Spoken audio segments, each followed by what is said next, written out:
असम दौरे के दूसरे दिन काजीरंगा नेशनल पार्क में पीएम मोदी सुबह सुबह टाइगर रिजर्व में जंगल सफारी के लिए निकलेंगे।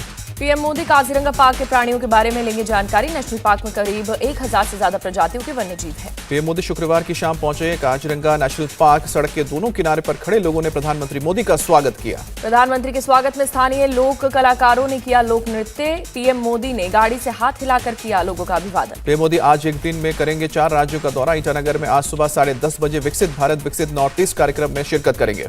पीएम मोदी ईटानगर में सेला टनल राष्ट्र को करेंगे समर्पित। करीब 10,000 करोड़ की उन्नति योजना की करेंगे शुरुआत। प्रधानमंत्री मणिपुर, मेघालय, नागालैंड, सिक्किम, त्रिपुरा और अरुणाचल प्रदेश को भी देंगे सौगात। 55,000 करोड़ की परियोजना का उद्घाटन और शिलान्यास करेंगे। पीएम मोदी दोपहर 12:15 बजे पहुंचेंगे जोरहाट। अहूम जनरल लाचित बोरफुकन की 125 फीट ऊंची कांस्य प्रतिमा का करेंगे अनावरण। पीएम मोदी एक कार्यक्रम के दौरान 5.5 लाख लोगों को सौंपेंगे घर। 17,500 करोड़ की विकास परियोजनाओं का उद्घाटन और शिलान्यास करेंगे। पीएम मोदी असम के बाद 3:45 बजे पहुंचेंगे पश्चिम बंगाल। सिलीगुड़ी में एक कार्यक्रम के दौरान 4,500 करोड़ की परियोजना का करेंगे उद्घाटन और शिलान्यास।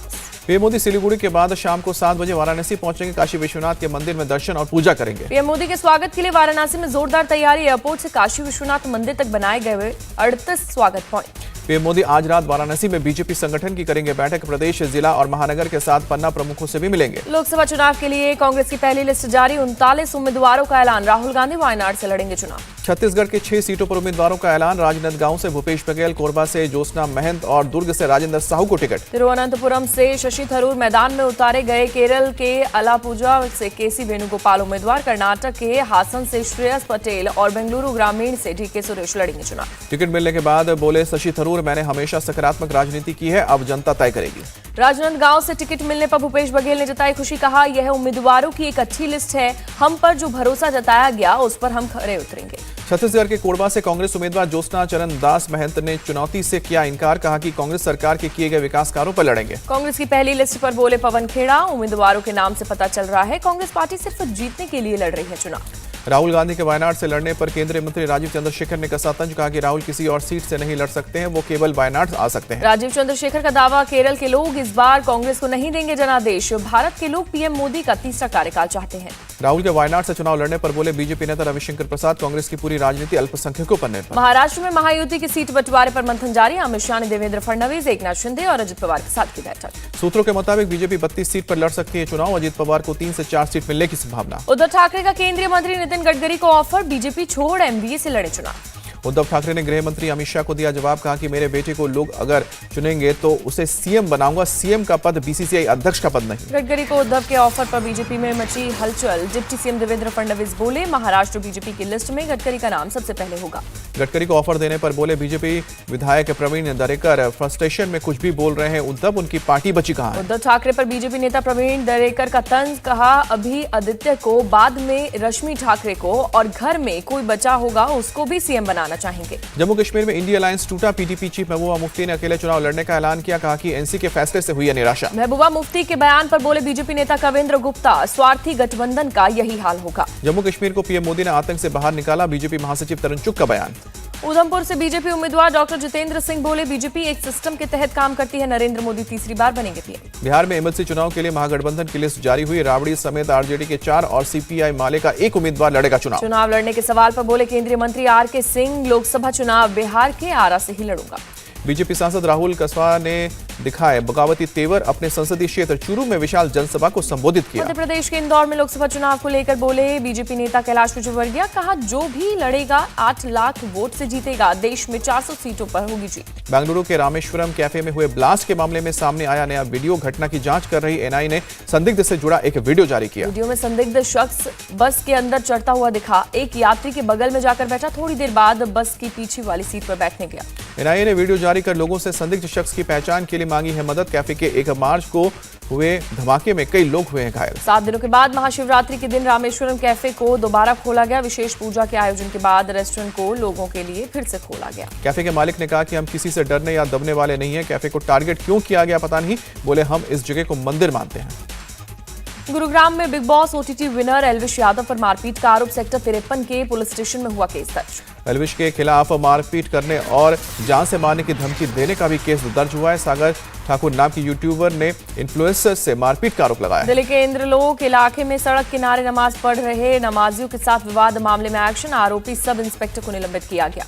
घटना से नाराज लोगों ने पुलिस के खिलाफ जमकर नारेबाजी की। आरोपी पुलिसकर्मी पर अनुशासनात्मक कार्रवाई भी की गई। माहौल बिगड़ता देख मौके पर भारी तादाद में पुलिस बल की तैनाती की गई। फिलहाल हालात सामान्य। मौलाना महमूद असद मदनी ने इंद्रलोक में पुलिस की कार्रवाई पर कहा कि ऐसी कार्रवाई से वैश्विक स्तर पर देश की छवि खराब होगी। मौलाना मदनी ने इस मामले में गृह मंत्री और दिल्ली के उपराज्यपाल को पत्र लिखा। कहा पुलिस के ऐसे रवैये से पता चलता है कि वो इस्लामोफोबिया की बीमारी से ग्रसित है। कांग्रेस को आईटी ट्रिब्यूनल से झटका, इनकम टैक्स की कार्रवाई पर रोक लगाने की मांग वाली याचिका खारिज हुई। आईटी ट्रिब्यूनल के फैसले पर अजय माकन बोले, चुनाव के वक्त फंड रोकने का आदेश, लोकतंत्र पर हमला। चुनावी बॉन्ड के मामले पर 11 मार्च को सुप्रीम कोर्ट की 5 जजों की बेंच करेगी सुनवाई। एसबीआई ने समय सीमा बढ़ाने की मांग। कांग्रेस की केंद्र में सरकार बनी तो एमएसपी संसद से पारित होकर कानून बनेगा, जयराम रमेश का बयान। विदेश मंत्रालय के प्रवक्ता रणधीर जायसवाल का बयान, झांसा देकर भारतीयों को रूस भेजा गया है। भारत ने रूस के सामने मुद्दा उठाया। प्रवक्ता रणधीर जायसवाल की अपील, वीजा कंसल्टेंसी कंपनियों के झांसे में ना आए, इसमें जान जाने का भी खतरा है। यूपी मदरसा बोर्ड के चेयरमैन का बयान, फंडिंग की जांच अभी चल रही है, किसी ने अवैध चंदा लिया है तो वो गलत है। गुजरात के मोरबी में निर्माणाधीन मेडिकल कॉलेज का स्लैब गिरा, हादसे में कई लोग घायल। मौके पर रेस्क्यू ऑपरेशन चलाकर लोगों को बाहर निकाला गया। मलबे से निकाले गए घायल मजदूरों को पहुंचा गया हॉस्पिटल। कॉलेज की पहली मंजिल पर काम के दौरान गिरा स्लैब, मौके पर पहुंचे अधिकारी जांच। यूपी के मथुरा में रंगोत्सव को लेकर अधिकारियों ने बुलाई समीक्षा बैठक, त्योहारों को देखते हुए बनाई रणनीति पर की गई चर्चा। पुलिस की टीम ने सुरक्षा व्यवस्था को देखते हुए शहर का लिया जायजा। त्योहार के बीच भीड़ को लेकर रूटों का किया गया चयन, लोगों से आपसी भाईचारे के साथ त्योहार मनाने की अपील। यूपी के बुलंदशहर में दर्दनाक सड़क हादसा, कार और ट्रक की टक्कर में 4 लोगों की मौत, हादसे में 3 लोग गंभीर रूप से घायल। घायलों को अस्पताल में भर्ती कराया गया। सड़क पर खड़ा ट्रक में कार ने पीछे से टक्कर मारी। एक समारोह से दिल्ली लौट रहा था परिवार। बेंगलुरु के कई इलाकों में पानी की किल्लत, टैंकर से पहुंचाया जा रहा पानी, लोगों को हो रही परेशानी। छतरपुर के बागेश्वर में सामूहिक विवाह में शामिल हुए सीएम मोहन यादव, 151 कन्याओं का हुआ सामूहिक विवाह। श्रीनगर में कश्मीरी महिलाओं ने निकाला शांति मार्च, मैं हूं मोदी का परिवार और महिलाओं की सुरक्षा पीएम की गारंटी, लिखा बैनर लेकर गई मार्च। मशहूर लेखिका सुधा मूर्ति बनी राज्यसभा सांसद, राष्ट्रपति ने किया मनोनीत। पीएम मोदी ने कहा कि उनकी मौजूदगी नारी शक्ति का प्रमाण। राज्यसभा के लिए मनोनीत होने पर सुधा मूर्ति ने खुशी जाहिर की, कहा देश सेवा के लिए बड़ा मंच मिला। नागपुर में 15 से लेकर 17 मार्च तक आरएसएस की प्रतिनिधि सभा, कार्यवाहक का भी होगा चुनाव।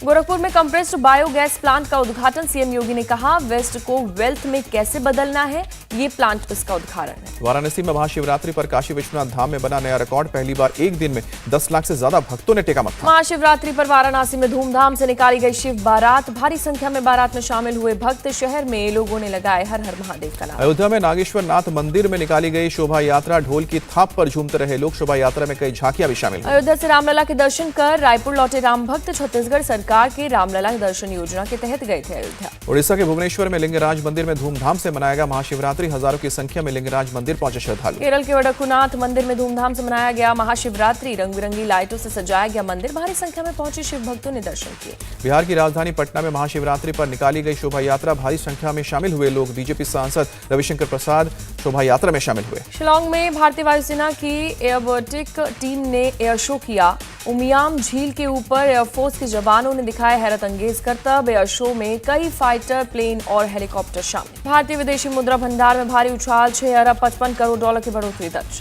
विदेशी मुद्रा भंडार 625 अरब 63 करोड़ डॉलर पर पहुंचा। आरबीआई ने 1 मार्च को खत्म हुए हफ्ते की रिपोर्ट जारी की। सरकारी बैंक कर्मचारियों के वेतन में 17% इजाफे का फैसला, हर शनिवार को बैंक में छुट्टी पर बनी सहमति, नोटिफिकेशन के बाद लागू होगा नया निर्णय। धर्मशाला में भारत और इंग्लैंड के बीच टेस्ट मैच का आज तीसरा दिन, टीम इंडिया के पास 255 रन की लीड। दूसरे दिन का खेल खत्म होने तक भारत ने 8 विकेट खोकर बनाए हैं 473 रन। कुलदीप यादव 27, जसप्रीत बुमराह 19 रन बनाकर क्रीज पर, आज बड़ी लीड हासिल करने की कोशिश। रोहित और गिल के शतक के बाद सरफराज खान और देवदत्त पडिक्कल ने खेली अर्धशतकीय पारी। पडिक्कल ने 65 और सरफराज ने बनाए 56 रन।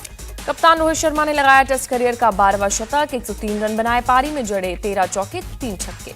इंटरनेशनल क्रिकेट में रोहित ने सबसे ज्यादा शतक के मामले में जो रूट को पछाड़ा। रोहित के नाम इंटरनेशनल क्रिकेट में 48 शतक दर्ज, रूट के बल्ले से निकले हैं 47 शतक। शुभमन गिल ने जड़ा टेस्ट करियर का चौथा शतक, 110 रन की पारी खेली, 12 चौके 5 छक्के। इंग्लैंड की ओर से शोएब बशीर ने भी लिए 4 विकेट, टॉम हार्टल ने झटके 2 विकेट, जेम्स एंडरसन और बेन स्टोक्स को 1-1 विकेट।